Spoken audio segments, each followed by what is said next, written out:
Hi, my name is Neb Camus Sen Atumbre, and this is the first in a series of videos entitled Cain and Abel. Holy Tablets, chapter 9, tablet 1, entitled Abel and Habil, states, Lo, it is stated that every time Nakabal, who was in the image of the Anunnaki Elohim, would give birth, she would bear a male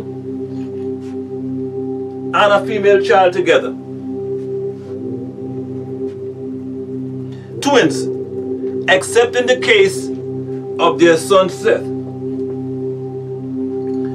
Cadmon and Nakabal dwelt on the earth, working in order to continue in the well-being of their bodies. And there was an appointed time, in an appointed day, in an appointed month, when Cadmon, aged 21, and Nakabal was age 18, were to give birth.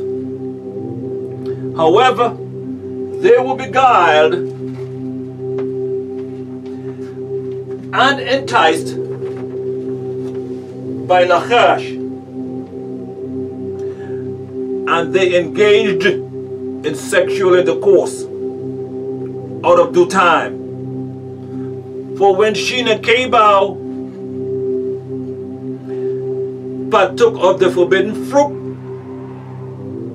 the tree did create an addiction and lustful desires through intoxication, and she gave also to him, and both their eyes were opened, and they knew shame, for they were naked. Then they heard the voice of the Yahuwah Elohim, Kalkael,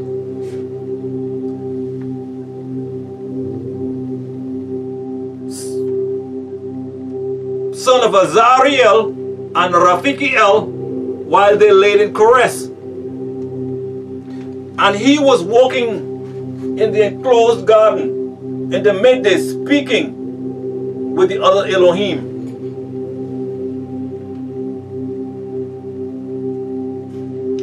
And when the wind did blow, Zakar and Hawa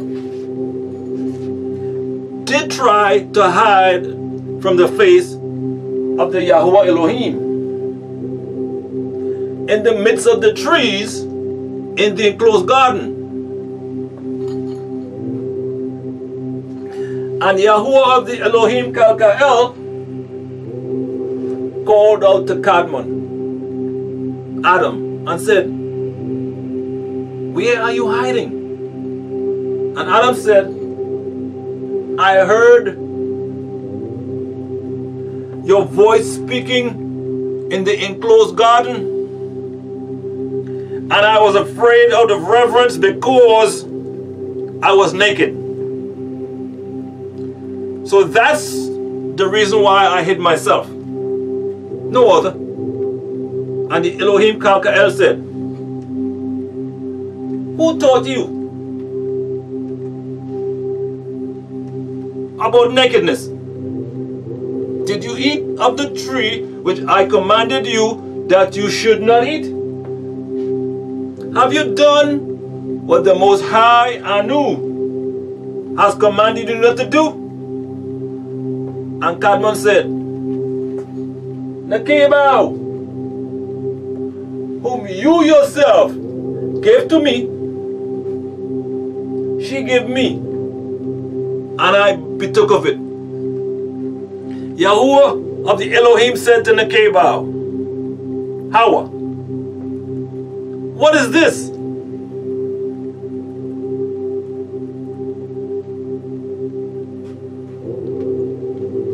"You have done." Nakabal answered and said, "Nachash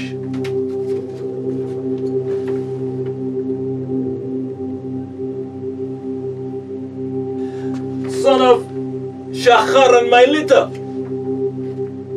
deceived me into consuming it. This is a great thing you have done, a great wrong. But Nekebel, no Kadmon knew that birth was in her womb. And because Kadmon knew Nekebel, she became pregnant.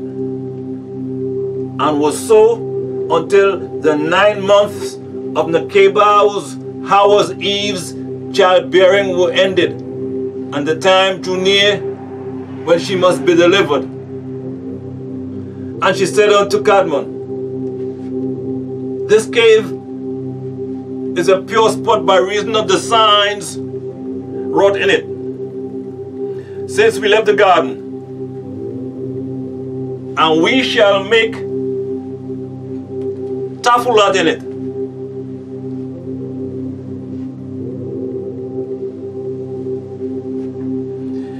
It is not meet that I should bring forth in it. Let us rather repair to that sheltering rock which Nachash hurled at us when he wished to kill us with it. And that was held up and spread as an awning over us by the command of Alun El, and formed a cave.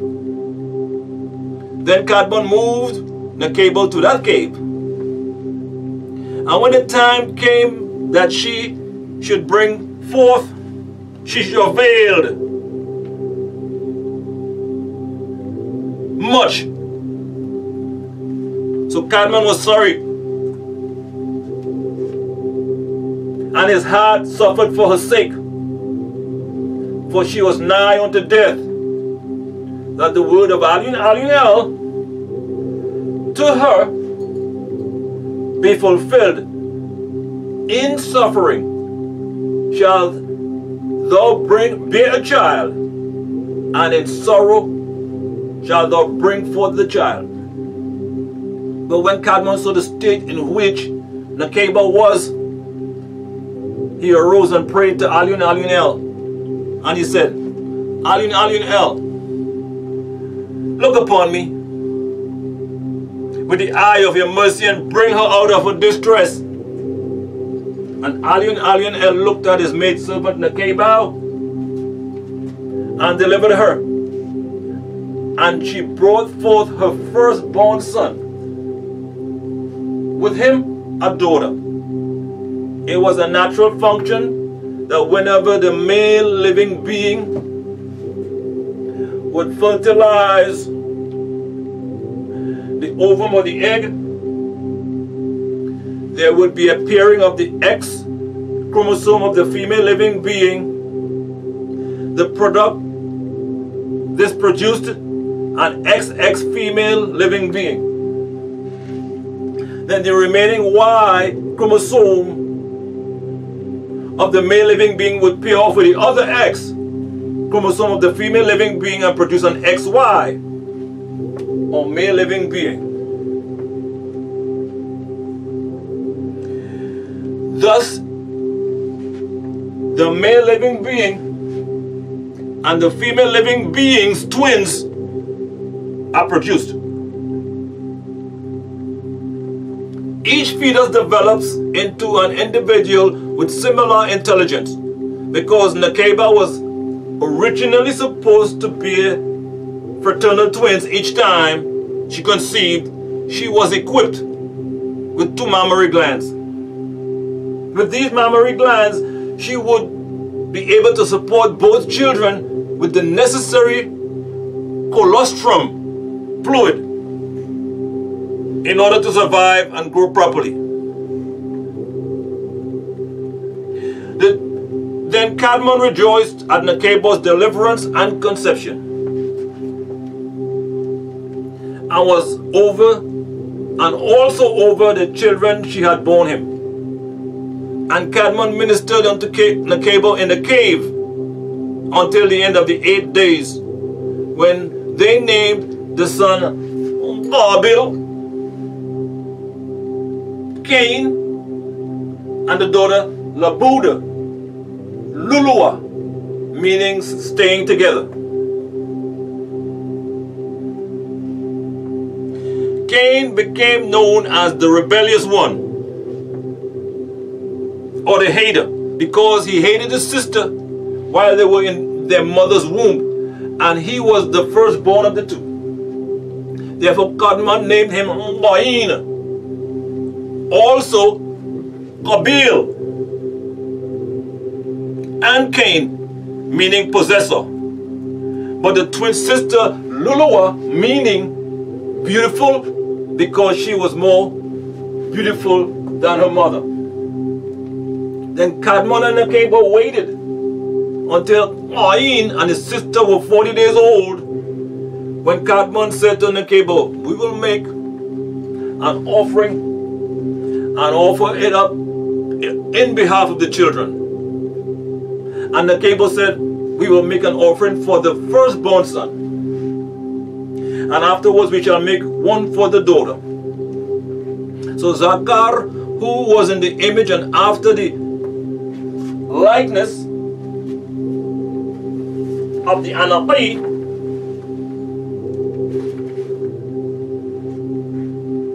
Elohim, went into his mate after they reunited 30 years of being outside of the enclosed garden. The first twin that Hawa gave birth to was the disagreeable Cain, in tone Cain, and in rhythm Abil, son of Zakar. His name meant possession. And the agreeable Lulua,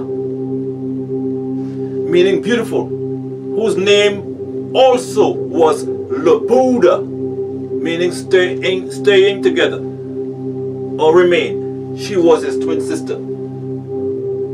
Then Adam prepared the offering, and he and Hawa offered it up for their children and brought it up to the altar they had built up first. And Kadmon offered up the offering and besought Alun El to accept his offering. Then Alun El accepted Kadmon's offering and sent a light from heaven that shone upon the offering. And Kadmon and his son drew near to the offering. But Nekeba and the daughter did not approach it. Then Kadmon came down from the altar, and they were joyful. Kadmon and Nekeba waited until the daughter was 80 days old. Then Kadmon prepared an offering and took it to Nekeba and to the children. And they went to the altar, where Kadmon offered it up, as he was accustomed, asking Alun El to accept his offering. And Alun El accepted the offering of Kadmon and Nekeba. Then Nekeba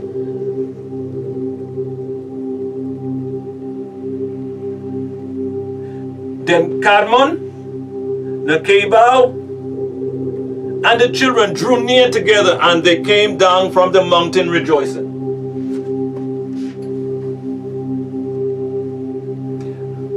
But they returned not to the cave in which they were born, but came to the cave of treasures, in order that the children may go around it and be blessed with the tokens brought from the garden.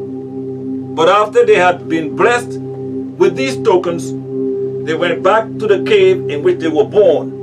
However, before Nekeba had offered up the offering, Kadmon had taken her and had gone with her to the river of water, in which they threw themselves at first, and there they washed themselves.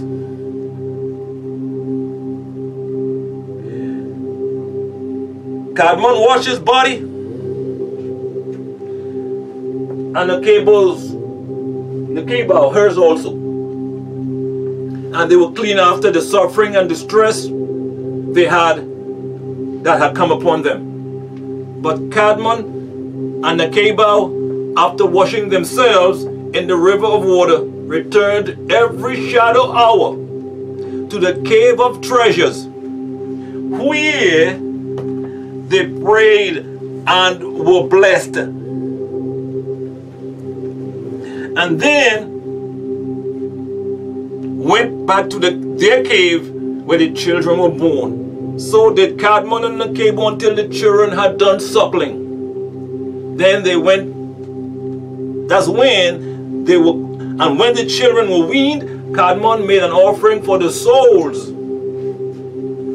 of the children, other than the 3 times he made an offering for them every week. When the days of nursing the children were ended, Nekeba again conceived. And when her days were accomplished, she brought forth another son and daughter. And they were named, and they named the son Habil and the daughter Achalimia.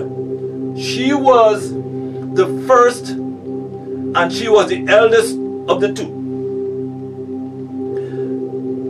That was 2 years according to the law of the Elohim after Cadmon went into her, Nekeba again. She gave birth to the second set of twins. That was Abel in tones Hebel, in rhythm Habil, whose name meant vapor of breath. This is the spirit of life.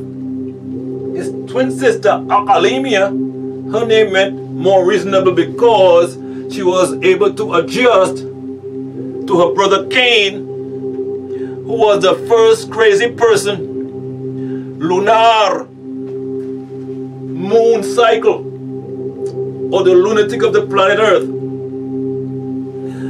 Then at the end of 40 days, Cadmon made an offering for the son. And at the end of the 80 days, he made another offering for the daughter. And did them as he did before with Cabil and his sister Labuda. He brought them to the cave of treasures, where they received a blessing, and then returned to the cave where they were born. After the birth of these, Nekeba ceased from childbearing. The Most High glorified and exalted sent the Anunnaki Elohim Mikael, which is the Anunnaki Elohim of mercy, to name the progeny of Cadmon and Nekeba.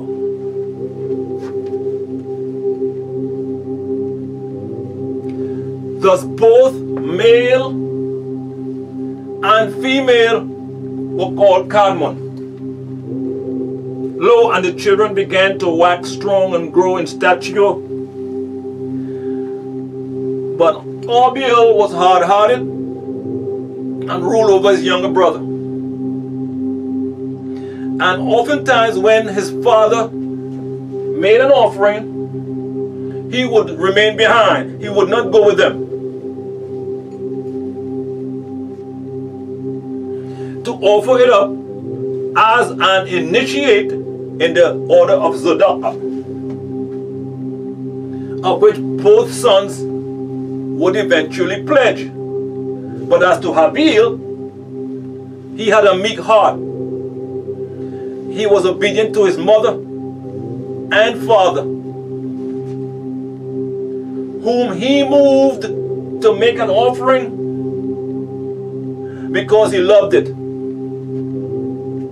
And he made tafulat and fasted much. Do you see that, people? Adam, Eve, and their children made tafulat worship, prayer to Anu Alin Alin El. In scroll number 167, entitled Nuwabian Taful,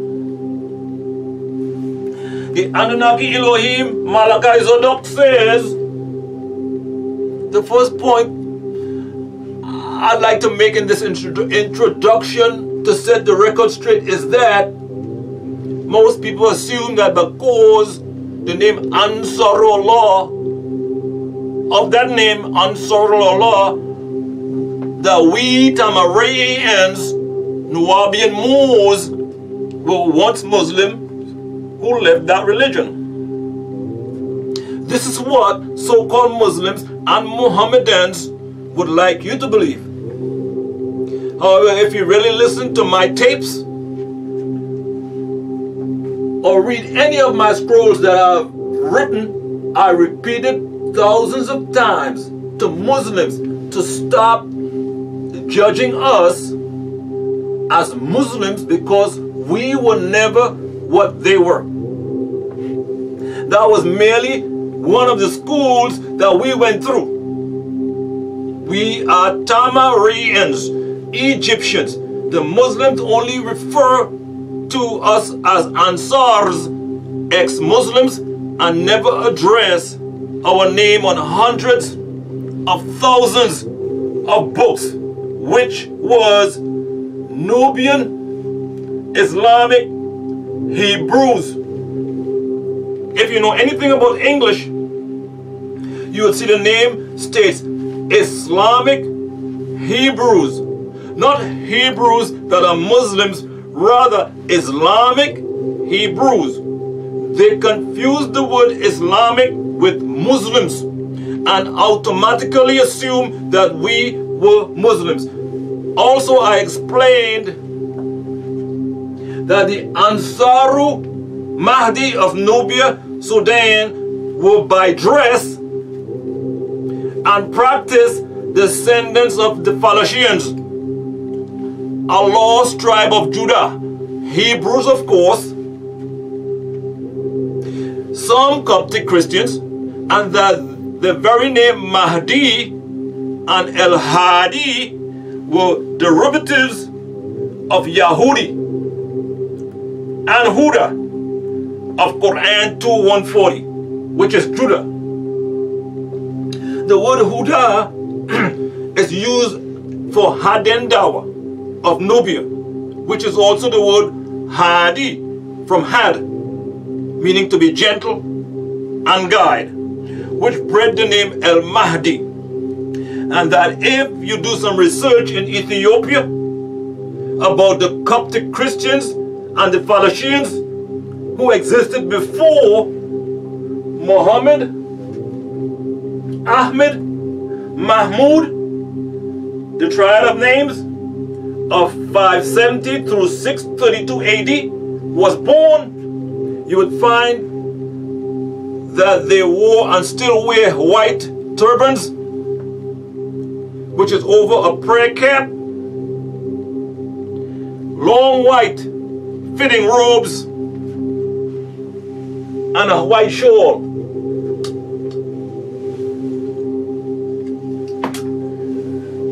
And white shawls. All of your present day religions and practices were borrowed from the Egyptian Tamarayy mystery schools, which I, Natir, Ferti, Atumre, am bringing to you. The monotheistic religions named the Mosesism, Christism, Mohammedism were grafted from the Egyptian Tamarayyan mysteries. In 1998 AD, archaeologists have discovered the earliest known writings, and it came from Tamaray, not Sumer, Iraq, as previously mistaken.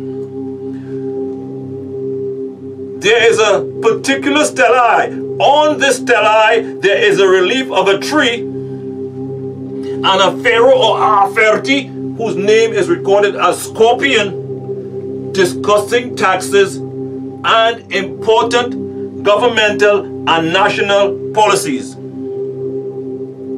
So, it is our ancient Tamarayy and ancestors who give the world its first and one of its greatest achievements and civilizations. This means that the Tamaraeans were writing before the Sumerians. As mentioned before, the Tamaraeans were the first to do many things, and different cultures grafted their lifestyles from them, such as the way the Tamaraeans pray. Even though our prayer book or our prayer may look as the Muslims pray or Salat, the Muslims stole theirs from the Christians, and the Christians stole theirs from the Jews, Selah, and the Jews stole theirs from the Persians, Gas, and both the Persians and the Jews stole theirs from the Tamaraeans, ancient Egyptians, Tafulat, which are us, Ta-ma-re, or Tama-re, land of Re. The Jews acquired their lifestyle from the Tamare, when they came in as the Hyksos dynasty, who held a 100-year reign before being pushed out by the likes of Aferti Kamus.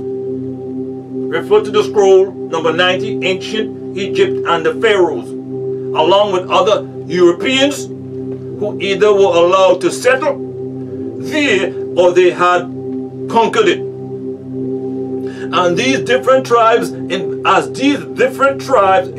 Tamarae, such as the Sumerians, who crossed over the Tigris Euphrates,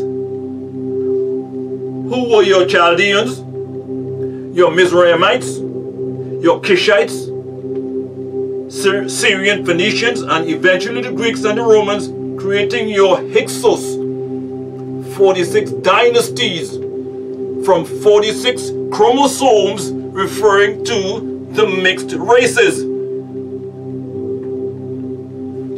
Different names were applied to your Tamaraean ancestors to suit their cultures, and many things were picked up from the Tamaraeans and incorporated into their cultures, festivities, religions in Judaism, Christianity, and Islam.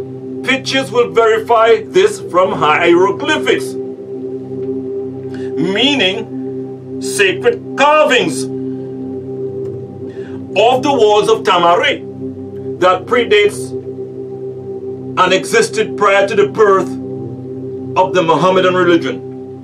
The actual writings on the walls prove that the Mohammedans don't even have an original form of prayer.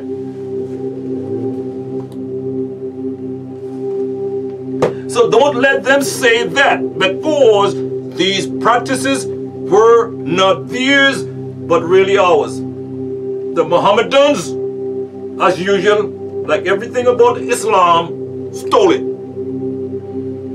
I stressed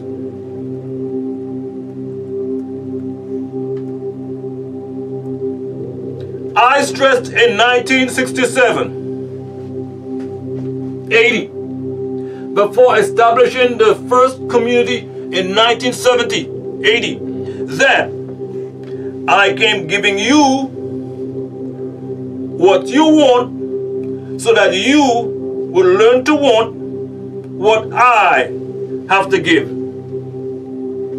Well, we have reached the end of the 30-year period, broken up into 3 sets of 10 years each, and we moved on into higher knowledge. You should have mastered the knowledge and compiled into 3 books: the degree of Mosesism, the degree of Christism, and the degree of Mohammedism. And with those 3, the rudimentary degrees of the lesser mysteries have become of age to move on to from 3 to the 4 degrees of the middle chamber: Sufism, Kabbalahism, Magiism, and Sumerianism. Then on to the 7 degrees, which covered all the Sumerian and Far Eastern studies embodied in the Sons of the Green Light, Sufi order, and the ancient and mystic order of Melchizedek, the Essenes, or the Magi order. Completing those 4 degrees will now prepare you to open the 8th chamber on into the 9th chamber of the ancient Egyptian order. You have been trained over a period of 30 years on how to learn an ancient language, being taught Arabic, Hebrew, some Greek, and cuneiform. Now you are prepared to learn the language of tones that vibrates with your body.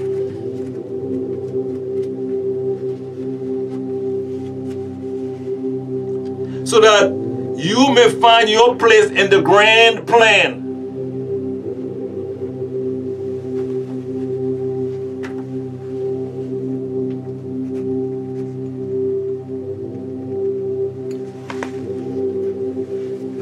Prayer is the exercise just for that purpose, and language is the key to prayer. You speak, then you learn the art of listening.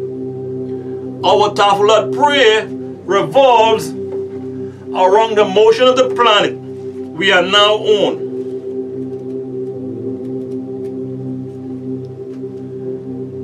Ta, which is also called Tamtu, or planet Earth, which gives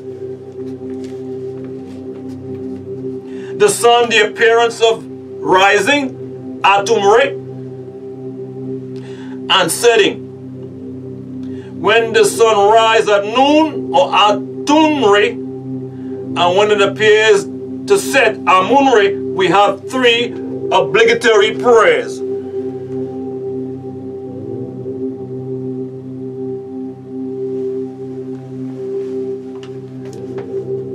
You have to make them. And 5 optional prayers, it is your option to make them. Altogether, there are 8 prayers, and 1 silent prayer always going on in our minds brings it to 9 in all. Learn your Tafilat prayer. Speaking. Learn your Tafilat prayer as said in our Nuwabic language. Teach it to your children and make it a point